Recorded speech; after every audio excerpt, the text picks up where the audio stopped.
Last time we built some cool looking semi-scratch built flat cars. Now we need some loads for them. How about a classic load from a long time ago? Hello YouTube, my name is Sammy. Stick around and see how we make that load for one of our semi-scratch built On30 flat cars, right here on Sammy's Workshops.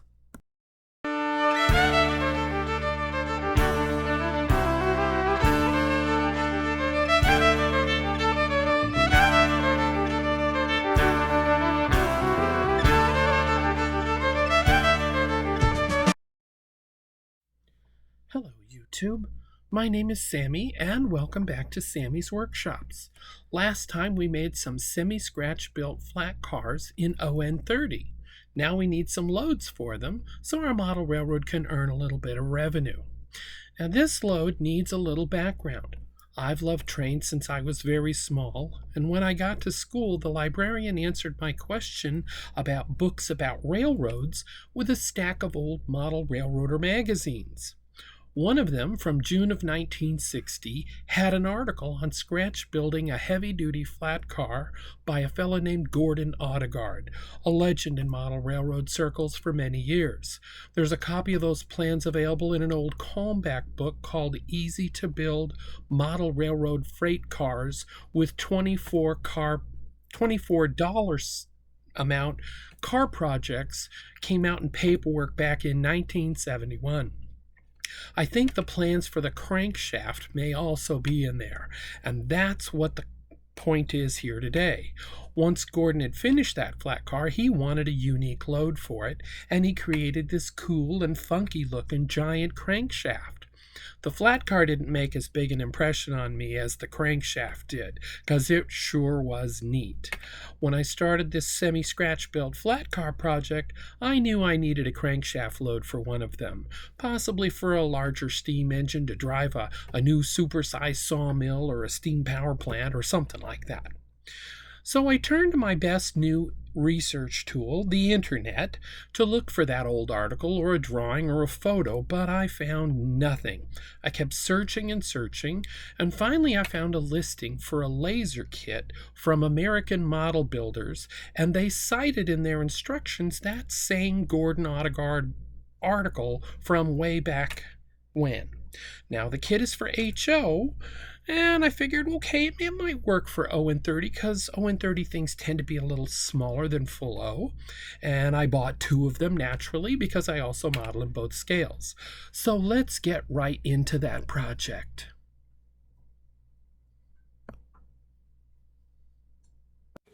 The American Model Builders laser kit consists of wood, plastic, and some Lexan parts. All are laser cut. The assembly of the crankshaft is pretty straightforward, with the various discs being glued into place along the length of styrene tubing. I took my time to get the crankshaft pins at 90 degrees to each other too, and the wood carriage for shipping it also went together very nicely. It's laser cut out of wood. I set that load up on one of the 25-foot flat cars, and it almost looked a little bit small, but I didn't want a load that would need a heavy-duty flat car, but I did think maybe it needs something a little bit more.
I built an FDM type 3D printer a couple of years ago, a Tevo Tarantula. I'll put a link to the build videos down in the comment section for you. It was a cost-effective way to test the waters of 3D printing. One of the calibration tests, you create a 20 millimeter square cube,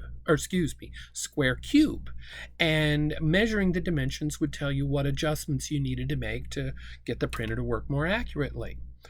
Well, my first block was only off a wee bit, and on the second, I managed to get it spot on. Yay, team!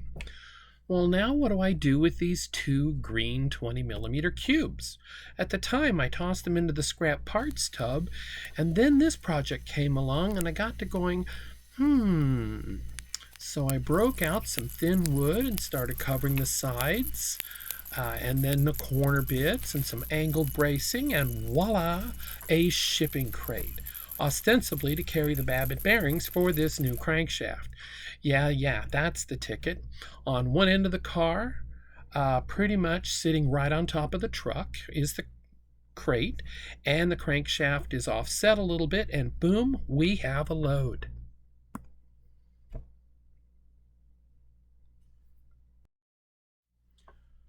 I painted the crankshafts with a primer gray color, and that looked pretty good, but I wanted to add a little more to it.